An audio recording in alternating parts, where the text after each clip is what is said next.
शादी का मंडप उतर चुका था। मेहमान लौट चुके थे और घर के हर कोने में कुछ देर पहले तक गूंजती शहनाइयां अब खामोश थीं। लेकिन उस खामोशी के भीतर एक नई शुरुआत की धीमी धड़कन थी। रागिनी और आरव की पहली रात। रागिनी जो एक छोटे शहर की पढ़ी लिखी लेकिन घरेलू संस्कारों वाली लड़की थी, अपने अरेंज मैरिज के इस रिश्ते में आज पहली बार उस कमरे में थी जिसे अब जीवन भर साझा करना था।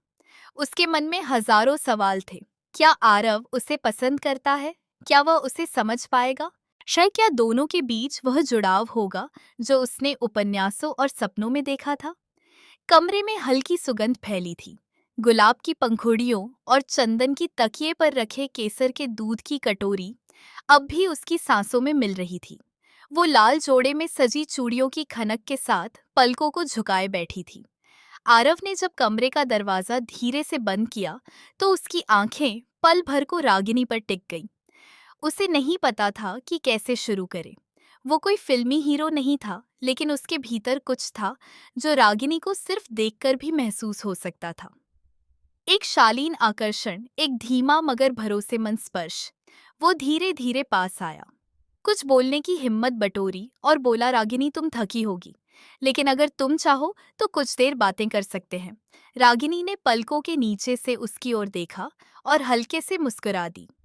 वो मुस्कान संकोच भरी थी, लेकिन उसके भीतर एक सवाल भी छुपा था। क्या यही वो रात है जहां सब कुछ बदल जाएगा? सिर्फ हाथ रागिनी। रागिनी ने पलकों से हामी भरी। आरव ने उसका हाथ अपनी हथेली में लिया। वो छुअन गर्म थी पर जल्दबाज नहीं। उस हाथ में कोई जोर नहीं था, बस एक स्पर्श था जो कहता था मैं हूं और रहूंगा। रात बढ़ती रही और उस पहली रात में कोई देह नहीं मिली।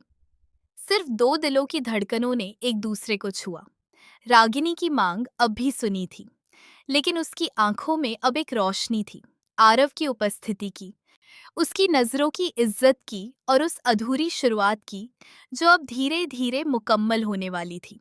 सुबह की रोशनी जब कमरे के पर्दों से छन कर आई तो रागिनी की नींद खुली। उसकी पलकों में आरव की मुस्कुराहट की हल्की परछाई अब भी ठहरी हुई थी। उसने खुद को अपने लाल जोड़े में हल्के बिखरे बालों और चूड़ियों की धीमी छन छन में पाया, जैसे रात की खामोशी अब भी उसकी सांसों में बाकी हो। आरव दरवाजे पर दस्तक देकर अंदर आया। उसके हाथ में कॉफी के 2 कप थे। वो मुस्कुराया। गुड मॉर्निंग रानी जी। रागिनी पहली बार खुलकर मुस्कुराई। उसकी मुस्कान थोड़ी झिझकी हुई थी, लेकिन उसमें अब संकोच नहीं था। उसने धीरे से कप लिया और उनके हाथ फिर से हल्के से छू गए। अब वो स्पर्श अनजाना नहीं लगा। कॉफी पीते हुए दोनों की बातें फिर शुरू हो गईं। अब उनमें बीती रात की मिठास खुली थी। आरव ने धीरे से पूछा, रागिनी क्या तुम्हें मेरे साथ अकेले कहीं जाना पसंद होगा? पसंद होगा, बस हम दोनों कुछ पल के लिए दुनिया से दूर। क्यों? रागिनी ने सिर हिलाया। उस शाम दोनों एक सुनसान सी हरी झील के किनारे पहुंचे, जहां चारों ओर सिर्फ हवा की सरसराहट थी और दूर दूर तक कोई नहीं। रागिनी ने हंसते हुए कहा, यहाँ तो लगता है जैसे वक्त भी हमारे साथ रुक गया है। आरव उसकी ओर देखकर मुस्कुराया और धीमे स्वर में बोला, और जब तुम मुस्कुराती हो तो मेरी दुनिया चलने लगती है। वो क्षण बेहद नरम था। दोनों पास बैठे, एक दूसरे के स्पर्श को महसूस करते हुए, लेकिन कहे बिना आरव ने धीरे से उसका दुपट्टा एक ओर सरकाया और उसकी गर्दन के पास हल्के से फुसफुसाया। तुम्हारी खुशबू हवा में घुली हुई लगती है। रागिनी की सांसें धीमी हो गईं। वो कांपी नहीं, बस उसकी पलकों ने खुद को झुका लिया। उसकी उंगलियां अब आरव की हथेली में थीं और उस पल में उनका मौन सबसे ज्यादा बोल रहा था। रात को वापस आकर रागिनी आईने के सामने खड़ी हुई। उसकी आंखों में एक अलग सी चमक थी और होठों पर एक मीठा डर, यह एक चाहत जो अब इनकार नहीं चाहती थी।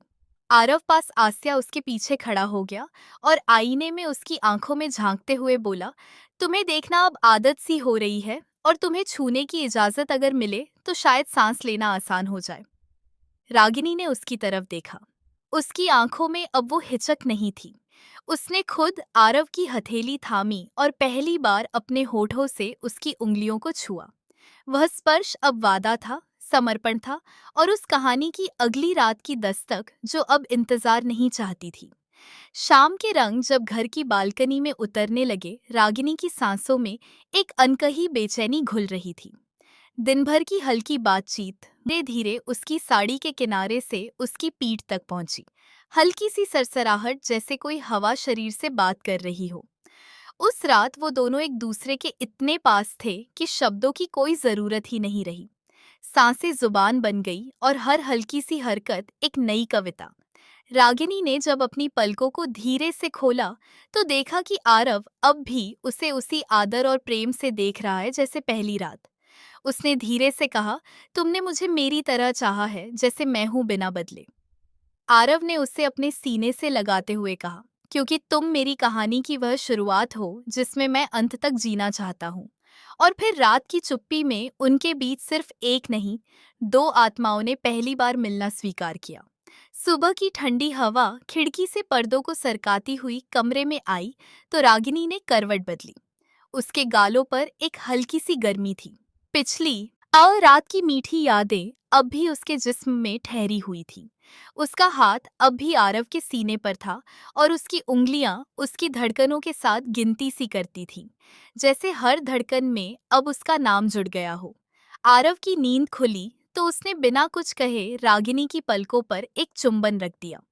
वो इतना हल्का था कि शब्दों से ज्यादा असरदार लगा। रागिनी की मुस्कान धीमे से फिसली और उसने धीरे से कहा, मुझे लगा तुम सपने में हो। आरव ने मुस्कुराते हुए कहा, अगर यह सपना है तो मैं चाहता हूं कि यह कभी टूटे नहीं। दिन धीरे धीरे चलने लगा, लेकिन उस दिन उनके बीच की खामोशी सबसे प्यारी बातों में बदल गई। किचन में एक साथ चाय बनाते हुए, बरामदे में अखबार के पन्ने साझा करते हुए और दोपहर की धूप में बालकनी में बैठकर एक दूसरे की हथेलियों को थामे हुए, वे ऐसे जुड़ते गए जैसे दो रंग धीरे धीरे एक में घुल जाते हैं। शाम होते होते था, अब वो सिर्फ एक स्पर्श नहीं था, वो भरोसे की पुष्टि थी। उस प्रेम का विस्तार था जो हर सांस में अब महसूस होने लगा था। कमरे में हल्की सी रोशनी थी और चादर की सिलवटों में दो जिस्म अब रूह बन चुके थे। वो एक दूसरे के इतने पास थे कि अब उनके बीच कोई फासला नहीं बचा था, ना मन का ना देह का। वो अब एक दूसरे की आदत बन गए थे, एक दूसरे की जरूरत नहीं बल्कि उनकी परिभाषा। रात के अंतिम पहर में जब रागिनी ने आरव के सीने पर सिर रखा, उसने महसूस किया अब कि यह घर, यह रिश्ता और यह प्रेम अब सिर्फ नाम भर नहीं, उसकी पूरी पहचान बन चुका है। सपनों से भरी पहली रातों के बाद जब जिंदगी ने अपनी सामान्य रफ्तार पकड़नी शुरू की, तब भी रागिनी और आरव का रिश्ता किसी फूल की खुशबू की तरह हर दिन में घुलने लगा।